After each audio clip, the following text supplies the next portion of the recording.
Hey guys, this is Gene Sikierski. He's a Joseph Capizzi black belt, lineage all the way back to Renzo Gracie. I'm Ben Cohn. You might have seen one or two of my articles on thefightsite.com. Check out the rest of the stuff. Gene is I would feel very comfortable saying an expert in guillotines, and I feel very comfortable saying that he has a couple of modifications that could have been done by Dustin Poirier to finish that guillotine, or at least use it to stand up against Khabib Nurmagomedov. All right, thank you for the vote of credit. I don't know about expert, but I certainly can point out some things that he could have done differently.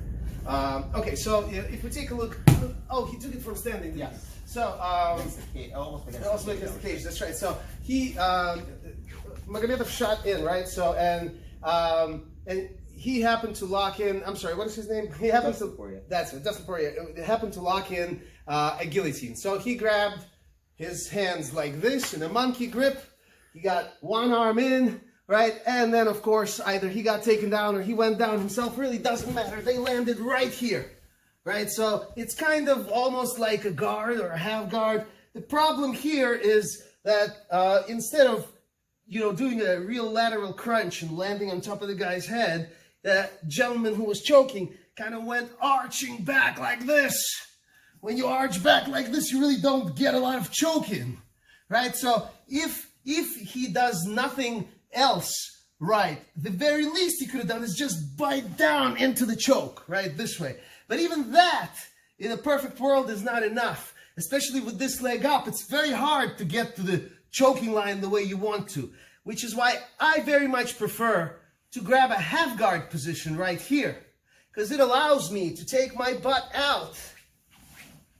And look what happens when I take my butt out, right, and lock my guillotine back up. Lock my legs back up, and look what happens to my guillotine when I do it, right? So here my guillotine is low. I can see the back of his neck. Even if I squeeze, I'm squeezing kind of against the crown of his head. Now look, when I slide, look, I'm right on top of it.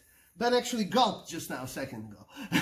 So after I'm on top, I can lift this arm and drop this shoulder, trying to touch my own knee. That's with a regular monkey grip. Now if he was to get a reverse gable, that would have been over even before I scooted, maybe before I landed. So let's try it again. Let's take a look slowly. So he shoots in, I get control. Instead of connecting my hands right away, I could just get a chin strap, which would be so much nicer. Because with a chin strap, now Ben tries to fight my fingers off. It's much harder, and as he pries them off, they land right into my own lock. The reverse gable. It's kind of an upgrade on the regular monkey grip that we've all been doing for the guillotine. So now, after I chin strap and hug, I'm gonna look at my watch. Like this, right? And that takes the fat part of my hand and sticks it right into his throat. I grip in, and now, just remember, when you land, look for one leg, don't go to guard. I'm gonna release him a little bit so he doesn't choke out. I'm gonna slide and lock, and look, this is good enough to finish, because I'm so tight because of the reverse gable, I'm done. But if I come out, I don't even squeeze. Thank you, sorry. No problem. Yeah, right? Yeah. So the key is a lateral crunch done from a high position of the guillotine. Just like that. But on the ground, of course, it would look like this.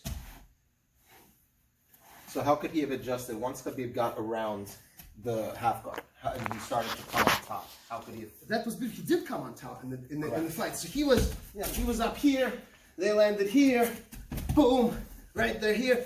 Khabib comes on top. Here, if I do the same thing, right? If I just put my weight on top, right, I'm gonna be able to work my leg back inside. Right? And if I can work my leg back inside, I can scoot out. And now, even if Ben goes, even if he comes around, as he's coming around, when I get top, I don't stop. I come around here, just like this, and look, my guillotine is all set up. So, I have the guillotine from the top. What's interesting about this is that it's great to get the top leg, but I don't need the top leg to finish. I'm quite fine just getting half. So after I flip bent over, I'm controlling my guillotine.